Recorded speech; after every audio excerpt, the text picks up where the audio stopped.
Confit duck, my friends, let's go. I also have a little bit of duck head going on right around in this area. So all these things that are now fancy at restaurants, smoking, curing, confiting something. And to confit something just means to cook it under fat. And so before there were ever stupid modern refrigerators like that one back there, confiting was a way to preserve meat. And it will actually last for months sitting in that fat. Well, let's get straight into it, and we're gonna start by making a variation of the famous rosemary salt to cure these duck legs in. Buckle up, my friends, now let's go! Into a food processor goes your kosher salt, garlic, fresh rosemary, fresh sage, and lemon zest. Now, those ingredients right there are what you need to make the standard rosemary salt, the one you see on like all of my recipes, not all of them, but a lot of them. It's for a good reason, it's a great, great salt. But in order to spec this more for duck, we're gonna be adding some bay leaves and some thyme. I was also hoping to find some dried juniper berries to add to this, but I couldn't find them. But if you wanna try that, that goes great with duck. Bay leaves in, and just strip all that thyme in there. Blend it all up for 1 minute. Pulse a couple times along the way. Done. And now we've got the rosemary salt curing edition. I can't tell you how many times I've made this, and every time when you open it up and you smell it, it's just so exciting. Okay, back to the duck. See this little knuckle right here? What I wanna do is just chop that off. That's just gonna give us a nicer presentation. Also, I'll go around and just trim off a little bit of this excess fat here and here. And for me, that's good to go. The excess fat, I'm gonna throw into a pot and render it to get some extra duck fat.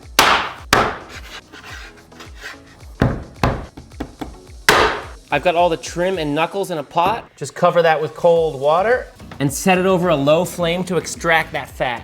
Okay, now we are gonna rain down a copious amount of that curing rosemary salt. This seems like a lot of salt. It is a ton of salt, but this is gonna get rinsed off tomorrow. And now really take the time and just rub it in all the nooks and crannies. This smells so good. I'm unbelievably excited about this. Oh, look how beautiful that is. Now flip these over and do the same thing on the other side. I think this is gonna be the best confit duck ever. Okay, we're looking good here, my friends. Last thing we need to do is just wrap this up super well so it's nice and airtight. And there we go. Okay, now this goes in your fridge for 24 hours. And obviously it's not gonna completely cure, but all those herbs, all that garlic, all that flavor, all that salt is gonna now really penetrate deeper inside of the flesh of this duck. Okay, I'll see you tomorrow. Don't do anything crazy while I'm gone now. All right, here we are the next day, and as you can see, that rosemary salt cure has done its magic. It's even pulled out some of that liquid that is now sitting below the duck, and the flesh of this duck has just firmed up a little bit right here. Now, the last thing we need to do before cooking this duck is to rinse off that salt, because if we didn't do this, it would be obviously extremely salty, so do not skip this step. Now, we really want to take the time to get these as dry as possible as they are about to get submerged in fat. Can't have any water going on. Now, this is a big old tub of goose fat. Oh yes. I know what you're thinking, you're like, Sonny, I don't have any goose fat around, man. I know, I had to order this thing special online. You know, and I hate to say it, like if you really want to confit something in that old French way, you do want an animal fat and not an oil. But I've also worked in tons of restaurants that will just use a neutral oil and do it in that. So don't think you can't make this dish just because you don't have goose fat or duck fat. You still can, and trust me, it will still be amazing. But with this, next level. Now, only seems fitting to cook this thing in a Le Creuset pot. These are enameled cast iron pots and pans like this. Some of the best cookware in the world, no doubt. Downside is these are super expensive. But if anybody feels like spending some serious cash, I will put a link to these down in the description. So I just warmed up the edge of this and that worked. Okay, now we're just gonna turn this on to low heat and we'll just slowly let this melt. You know, since I'm doing so much duck, I have to split this between 2 pots as to not overcrowd. Also, to this goose fat, I'm gonna add some shallots and some crushed garlic. Ow! Some peppercorns. And just a couple sprigs of thyme. Get some nice aromatic flavors into that fat. So I'm bringing this oil up to around 200 degrees Fahrenheit, and I really think it looks so beautiful right now. So now is a good time to submerge our duck. I'm doing it skin side down. Oh my God, this is gonna be insane. Now we're gonna place a parchment lid on top and a plate on top of that. That's just gonna keep the duck submerged. Now pop a lid on there And we'll just go ahead and pop this in a 250-degree oven. Now, it is possible to leave that on a really low flame on the stove and do it that way as well, but I find it just harder to control the temperature that way. I just like to put it in the oven and forget about it for a couple hours. So probably this confit duck is gonna take about 3 hours, but I always like to check after 2.5 hours just to make sure they're not overcooking. So I'll see you in a bit. Okay, so for me, this actually took about 3.5 hours. You know, and that could have to do with the size of the duck, and also my oven is a straight up liar. It's really weird, like I've tried to fix it so many times, but it's about 50 degrees below temp. And so now you can really see the presentation we're getting by chopping off that knuckle. Just looks really clean and like Frenched out. So what we're looking for is that this bone has a little back and forth wiggle, and you can see that the meat is just flaking off like this. Now pay attention for a second, because this is even a mistake I see professional chefs making all the time. Whether you're gonna confit your meat like we're doing today, or you're gonna be doing something like a boeuf bourguignon, which is braising your meat, a lot of people will just pull that meat out of the liquid or fat straight away. Big mistake. You always want to let the meat relax in the liquid or fat it was cooked in. It is such an easy step to do, and it's gonna make a world of difference. And what it's gonna do is relax and rehydrate in the liquid or the fat. Basically, pulling the meat out of the fat or liquid too early is gonna have it dry out, and it's not gonna be nearly as tender. Remember that one. So I know it takes some patience, but I'm gonna leave this in here for like an hour and a half, and it's only gonna do it so much good. Sleep well, my sweet prince.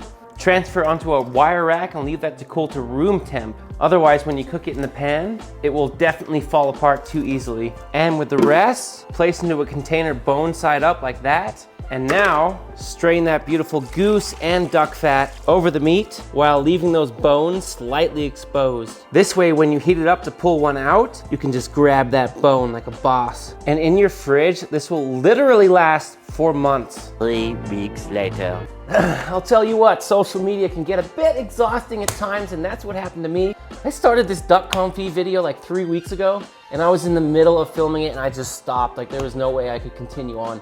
So I took a break and I feel much better now. I got a haircut too. We'd have to be crazy to make duck confit and have all that amazing fat and not roast some potatoes. Having the leftover fat is one of the best parts about making duck confit. Usually I'll use russet potatoes for roasted potatoes, but I'm trying it today with these Yukon Golds just to see what it's like. You don't have to peel them if you don't want, but I'm gonna be doing this baking soda trick, which results in a super amazing crunch. By the way, these potato peels make such a great snack.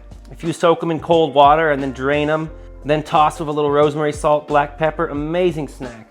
Now cut the potatoes however you want. Just make sure that they're all the same size so they'll cook evenly. So I've got about 4 quarts of water here coming up to a boil. I'm gonna drop in about 2 tablespoons of kosher salt and just about a teaspoon of baking soda. This is the trick. I think it was Kenji Lopez who came up with this, or at least made it popular online. So shout out to him, because this trick is so awesome for roast potatoes. Once your water has come to a boil, go ahead and drop your potatoes. And at the same time you drop your potatoes, put your roasting pan in the bottom of a 425-degree oven fan on. Okay, you got it? These have been going for about 15 minutes, and I can just about easily pierce it with my knife, so I think they're ready to come out. Strain straight into a bowl. At this point, get your pan out, get it even hotter. Okay, now over here to our potatoes, I'm just gonna put a tiny little bit of duck fat on here, about a tablespoon, and some of my beautiful rosemary salt. I'll put a link up in the corner. Toss these as you put that salt on. Sergeant Gilbert reporting for duty. He's still a little injured, but he's looking good. Toss and season. What that baking soda does is actually break down the edge of the potato, so you get this awesome texture going on. And then when you roast them, they're super crunchy. Can you see how they're all fluffed up like that? That's what you want. So just toss them about 30 seconds, 45 seconds. That's good. Now back over here, we're gonna add a copious amount of duck fat. We want these to like almost shallow fry in there. Okay, screaming hot, be very careful. Add in those potatoes. Oh yeah, you wanna hear that sizzle. These are gonna be so good. So I cooked those duck legs in goose fat, so now it's kind of a combination of both, and it smells insane. Spread them out nicely, and then return to the oven. Okay, potatoes are about 10-15 minutes in the oven. Now we'll start our duck. I'm gonna bring this pan to a touch over medium heat, adding just a very small amount of the duck fat. Go ahead and drop in however much duck you wanna eat. I'm just doing 2 legs, skin side down. You don't have to do this, but I just took a pan with some aluminum foil because I want to put a little bit of weight on this duck. And that's just going to really help flatten it out a little bit and get that skin extra crispy. Okay, while the duck and potatoes cook, we'll prepare a simple garnish. Just a little squeeze of lemon, a little Maldon salt, stream in a little olive oil. Simple as that. We're just making a little bit of salad to go with this dish because there is so much fat going on, obviously. And when you're cooking, you should always be keeping fat and acid in mind. You always want a good balance of both. Make sure this lettuce is nice and dry. Here I have some frisee. It's a little bit bitter, you might not like it. And I'll just clean it up with a knife, work my way around like this. Careful not to chop your fingers off. And what I'm after is really just the heart. Here's what I'm after, very fancy stuff, beautiful. And so we'll just use some of this. Okay, duck's been going for about 5-6 minutes just on that skin side. And what we can do is just take a little peek, looking beautiful. That's ready for a flip. Woo!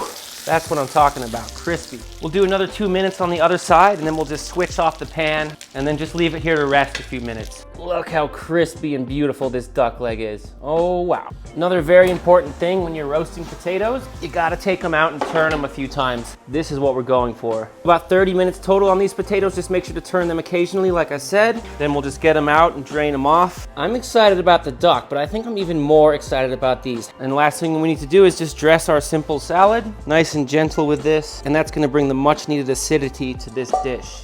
Now we just plate up duck right here in the middle. These are the best potatoes I've ever had in my life. Listen to this. Potatoes around, make some space for some salad. Woo! And there's our unforgettable duck confit. All right, let's get into this. The way this duck falls apart, it's just so tender. Oh!